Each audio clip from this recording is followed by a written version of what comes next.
আসসালামু আলাইকুম। আশা করছি আপনারা সবাই ভালো আছেন। আজকে আমি আপনাদেরকে তৈরি করে দেখাবো ডিমের একটি ভিন্ন ধরনের রেসিপি। অনেকেই বলেন আমার বাচ্চা একদমই ডিম খেতে চায় না, কি করব। যাদের বাচ্চারা একদমই ডিম খেতে চায় না তাদেরকেও যদি ডিমের এই রেসিপিটি এইভাবে তৈরি করে দেওয়া হয় তারাও কিন্তু খুব মজা করে খাবে। আশা করছি আজকের ভিডিওটি ফুল দেখলে আপনাদের বাচ্চারাও ডিম খেতে শুরু করবে। ভিডিওটি ভালো লাগলে অবশ্যই চ্যানেলটি সাবস্ক্রাইব করবেন। এই চ্যানেলে আরও বাচ্চাদের অনেক ধরনের রেসিপি রয়েছে, আপনারা চাইলেই দেখে নিতে পারেন। তাহলে চলুন দেখে নেই কিভাবে তৈরি করতে হয়। প্রথমেই এখানে আমি একটি ছোট সাইজের মিক্সিং বোল নিয়েছি।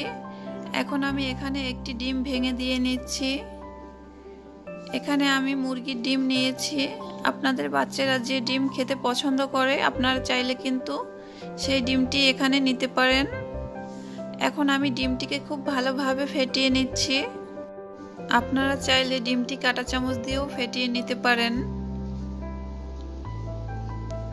ডিমটি আমি খুব ভালোভাবে ফেটিয়ে নিয়েছি। এখন আমি এখানে 1/4 কাপ লিকুইড দুধ দিয়ে নিচ্ছি।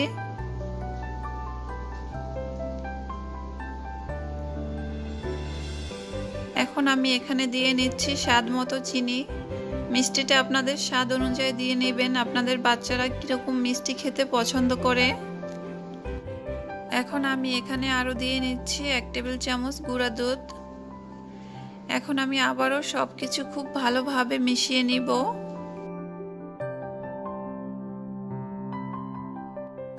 খুব ভালোভাবে মিশিয়ে নিয়েছি। এখন আমি চলে যাচ্ছি রান্নায়। রান্না করার জন্য প্রথমেই চুলায় একটি প্যান বসিয়ে নিয়েছি। এখন আমি এখানে দিয়ে নিচ্ছি 1 চা চামচ ঘি। ঘিয়ের পরিবর্তে আপনারা চাইলে বাটার অথবা তেলও ব্যবহার করতে পারেন। ঘি দিয়ে নিয়েছি, দেখতেই পারছেন ঘি গলে গিয়েছে। এখন আমি এখানে তৈরি করা মিশ্রণটি দিয়ে নিচ্ছি। আর ডিমের মিশ্রণটি দেওয়ার সাথে সাথেই কিন্তু অনবরত নাড়াচাড়া করতে হবে, তা না হলে নিচ থেকে জমাট বেঁধে যেতে পারে। দেখতেই পারছেন আমি কিভাবে করছি, ঠিক এইভাবেই করতে হবে। এখন আমি 1 মিনিট ভালোভাবে রান্না করে নিচ্ছি চুলার আঁচ মিডিয়ামে রেখে। দেখতেই পারছেন 1 মিনিট পর দেখতে ঠিক এরকম হয়েছে। এখন আমি আরো কিছুক্ষণ রান্না করে নিচ্ছি। যখন দেখবেন এরকম আঠালো ভাব চলে এসেছে তখন কিন্তু চুলার আঁচটা একদমই কমিয়ে দিতে হবে। তারপর এভাবে অনবরত নাড়াচাড়া করে রান্না করে নিতে হবে।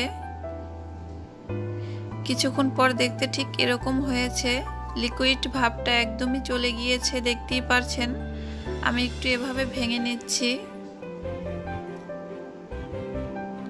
এভাবে ছোট ছোট টুকরো করে ভেঙে নিলে কিন্তু বাচ্চারা খুব সহজেই খেয়ে নিতে পারবে।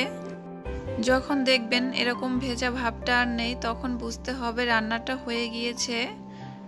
এখন আমি চুলা থেকে নামিয়ে নিচ্ছি। এভাবেই কিন্তু আপনারা চাইলে বাচ্চাদেরকে খুব সহজেই ডিমের এই খাবারটি তৈরি করে দিতে পারেন। আর এই খাবারটি বাচ্চাদেরকে 15 মাস থেকেই দেওয়া যাবে।